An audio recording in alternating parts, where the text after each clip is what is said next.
going to close out Toronto. Great story for the Raptors this season, but they're not on the same level as Cleveland. And I think Cleveland wants to go ahead and close this out so they can get as much rest as possible. Looks like that OKC and Golden State series is going to go at least one more game because Golden State just pulled out that victory, 120-111, despite Kevin Durant's 40 points. Steph Curry stepped up late in that game, so Golden State was able to stave off elimination for yet another game. That series is at 3-2. We're going to talk about that in our next hot topic. But just to wrap a bow on this particular segment, talking about the Cavs and the Raptors, I'm going to pick, like I've picked all year, I'm going to go with LeBron James and the Cleveland Cavaliers to go ahead and close out Toronto in Game 6 on the road. And they're going to get some rest and be prepared for the first game of the NBA Finals. We'll see how smart that pick is tonight as the Cleveland Cavaliers travel north of the border to Toronto to take on the Raptors. When we come back from the break, we'll discuss the Golden State Warriors and the trouble they're having right now with Russell Westbrook, Kevin Durant, and the Oklahoma City Thunder right here on the All Things Sport podcast. The All Things Sport podcast, your source for a plethora of sports content. For real? How much those scores? Because my man just bought a Miata. Every Friday at 10 a.m. on Spreaker Radio. What up? This is Pierre Banks, and when I'm back in Boone watching the Mountaineers, my first stop is always Mountaineer Mania. The good folks at Mountaineer Mania have the widest selection of app gear, so you can cheer on the Mountaineers in style. T-shirts, hats, hoodies, sweatshirts, decals, cornhole sets. I mean, if you need it, they've got it. So head on down to Mountaineer Mania at 497 West King Street in Boone and tell them I sent you.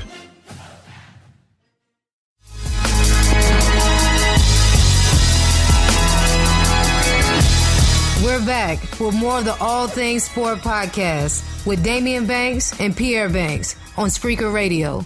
Gentlemen, the floor is yours. And we are back on the All Things Sport podcast on Spreaker Radio with Pierre and Damian Banks. Now, Pierre, we spoke about the Eastern Conference Finals between the Raptors and the Cavaliers before we went to break. Now we're going to go to the Western Conference Finals, where this series has been somewhat of a surprise for a lot of people. You got the defending champion Golden State Warriors in a all-out dogfight with KD, Russell Westbrook, and the Oklahoma City Thunder. Steph Curry and the Warriors found themselves before Thursday night's game down 3-1 in the series. Now, they just won that game 120-111. Curry had 31 points, first 30-point game of this series. So they're able to get that win. They're 3-2 now going back to OKC. What have you seen in this series that has allowed OKC to pretty much, have their way with a historic 73-win team? Well, I don't know that they've so much had their way with them the entire series. They have had their way with them in 2 games in this series, that being games 3 and 4. Game 1, they were trailing for the majority of the game and then came back toward the end of the game and stole the game, so to speak. And then we all know what happened in game 2, blowout win for the Warriors. But games 3 and 4, the Oklahoma City Thunder did have their way with the Warriors, and it had a lot to do with the Warriors not being prepared for what the Oklahoma City Thunder brought to the table. They weren't prepared for that small lineup with Ibaka at the 5. And I use air quotes when I say small lineup because Oklahoma City is so long and they get in the passing lanes, and when you get into the lane and throw up shots, it's not like doing it with any other team because you have to contend with so many arms and height and length and things like that it makes it difficult to score points down in the paint against them, even with their quote unquote small lineup.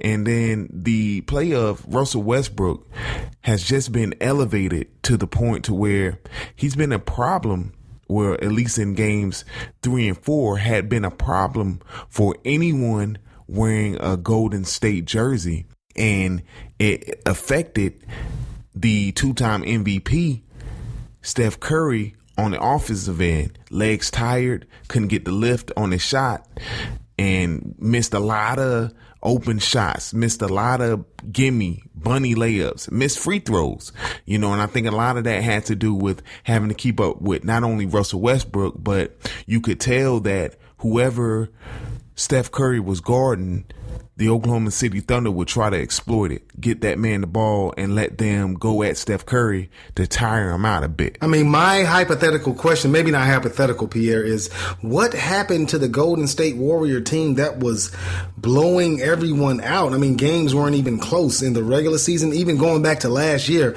They were like, they didn't miss. Everyone knows they're a predominantly jump shooting team, but they didn't miss. They didn't used to miss. They shot a high percentage of jump shots. And, their defense was really good. Now, and you can go back to the, when Steph Curry got hurt, in the previous series, they haven't been really blowing teams out. They played the Houston Rockets in the opening round series, and Houston is so dysfunctional that, they didn't even need Steph Curry to win that series. Then they move on to play the Trailblazers, and Portland played them pretty tough. Actually had to bring Curry back, for them to be able to put Portland away. Fast forward to this OKC series, and OKC they're playing great basketball right now. The emergence of Steven Adams, he is a force. He's not only playing great on the defensive end, but he's reliable. He's a reliable scorer down low. In that pick and roll with Russell Westbrook, he dives to the basket so hard, which spaces the floor for KD and others to get open shots. And like you said before, Russell Westbrook has taken it. He's playing with a huge chip on his shoulder, and that chip is always there. But he's playing against a unanimous MVP in Steph Curry, and he wants to show the world that he is a better player than Steph Curry, and he is definitely outplaying Curry so far in the series. And hats off to Russell Westbrook. He brings that intensity night in and night out, and he's definitely ratcheted that intensity up, a notch in this series. And he had a triple double in their last win. I think 36, 11, and 11.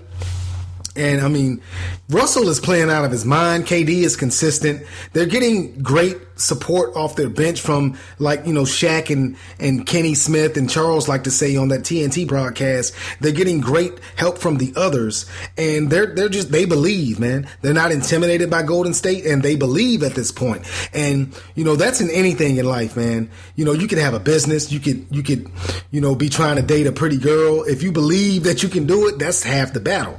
And OKC believes that they can beat Golden State. They're not intimidated by Golden State. Although Golden State did sweep the regular season series, all the games were close. So Oklahoma City is not, they're not in awe of Golden State, and Golden State is not clicking on all cylinders like they had in the past. And I say clicking on all cylinders, meaning they're turning the ball over. And you got to give credit to OKC's defense for them, creating those turnovers, but they're not, scoring at a clip that they scored at previously to this series. They're not hitting their open jump shots. And I think it's like you said, Russell is putting so much pressure on Steph. It's tiring him out. And I'm not making any excuses for Steph because, excuses are tools of incompetence and they build monuments of nothingness. But Steph is, who knows if he's at 100% coming off that knee sprain. So, Russell, what do you want Russell to cry for him? He's putting a lot of pressure on that whole Golden State defense, and he's playing like Russell Westbrook is the best player in the world right now. So that series is 3-2 headed back to OKC. Oklahoma City has a chance to close out the defending champions at home. Yeah, Russell Westbrook has definitely been trying to prove a point, trying to show the world that, hey, while you're talking about this guy, Steph Curry, I'm pretty doggone good. Russell Westbrook has been outplaying Steph Curry. He even outplayed him in that Game 5 loss. But the difference was the assist number wasn't at the elevated level they had been in the prior 2 games. And so Russell Westbrook was coming down a lot of turnovers for him, more than he had in the series, and not really getting his teammates involved as much as he had been. That's when Russell Westbrook is at his best, when you have to not only worry about him getting past you and getting to the cup, him pulling up for that elbow jumper, but when you have to worry about him accelerating and then possibly dishing the ball off to one of his teammates, finding Serge Ibaka, finding Steven Adams, finding Robertson on the wing. that's when he's truly tough to defend, because you don't know what he's going to do. You don't know which angle he's going to attack you from. So he has to get back to that in game 6, get back into the home crowd. And that, I believe, will elevate Oklahoma City to the win and close out Golden State. Kevin Durant, all he's been doing is just being consistent the entire series, has been playing great basketball, and Golden State really doesn't have an answer for him. If Kevin Durant is not scoring, it's because he's not hitting shots. It's not because someone is locking him down and he isn't able to do the things that he wants to do. He's able to get to his spot every time. It just depends on, will he hit it or will he miss it? So Kevin Durant, he's always going to be that steady piece for Oklahoma City. It is Russell Westbrook that is the X factor, and if he plays well, Oklahoma City wins. Not only this series, but they win the NBA Finals. Whoa, Kimo Sabe. Big ballin' is my hobby. You're getting ahead of yourself, sir. We're talking about the Western Conference Finals right now. That's a hypothetical matchup. That's getting ahead of ourselves. We're now, I do believe. I didn't even say who they were going to play. Yeah, I do believe Cleveland is going to be there. But we don't know who's going to win this series yet. I just truly hope that this next game between OKC and Golden State and Oklahoma City, that OKC doesn't, get tight and feel the pressure of closing them out at home, because they don't want to go back to Golden State for a game 7. Play their game, play the way that they've been playing the whole series, play great. They've been playing great defense the whole series. And, as long as Kevin Durant stays consistent, Russell Westbrook stays consistent, and they get that help from Steven Adams, from Serge Ibaka, from Roberson off the bench. They get that help off the bench. They're going to be fine.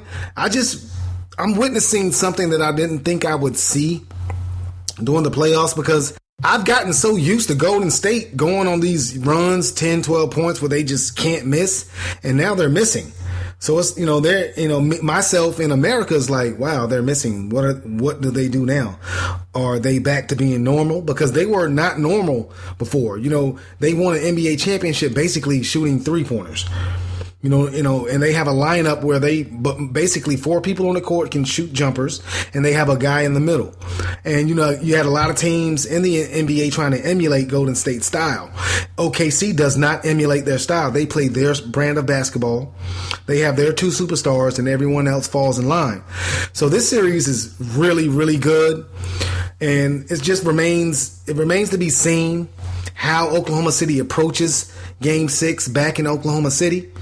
Are they going to be tight? Are they going to be nervous? Are they going to play loose? We don't know until we get to Saturday night. And, come next week's podcast, we'll be talking about the first game in the NBA Finals. With this series, I take issue with a couple of things. The first thing being how everyone is talking what's wrong with the Golden State Warriors. What's wrong with Steph Curry? What's wrong with Draymond Green? And no one is talking about the positive things that Kevin Durant, that Russell Westbrook, Robertson, that all of these guys are doing to put Golden State in the position that they've put them in. No one's talking about the elevated play of everybody on the Thunder roster. I mean, you saw Morrow getting a game in Game 5, and he lit it up. Yeah, he was 100% from the floor. So everyone wearing a Thunder jersey is elevating their game. Why not? Let's praise the Oklahoma City Thunder and what they've been doing to put themselves in a position to be a game away from reaching the NBA Finals. Yeah, even Cleveland's throwaway Dion Waiters has come up huge in this series, man. He actually looks like he knows, his role for this team, and he's contributing in a major way for the Thunder. They have so much talent on that Thunder squad. They just needed to put it together. They were really inconsistent in the fourth quarter during the regular season, but in the last series, they dispatched to the Spurs, and I think it clicked in the last series, and they brought that over to this series with the Warriors, and they're playing, I'm not saying they're playing with house money, because, I gave them a chance. I really thought that they could beat Golden State. If you listen to previous podcasts, I picked, two teams. I didn't even say the Spurs. I picked either the Clippers or the Thunder who could beat the Warriors. And, that's coming to fruition. I just love the talent that Oklahoma City has. Now, I just didn't know, would they be able to be consistent enough, to beat a champion.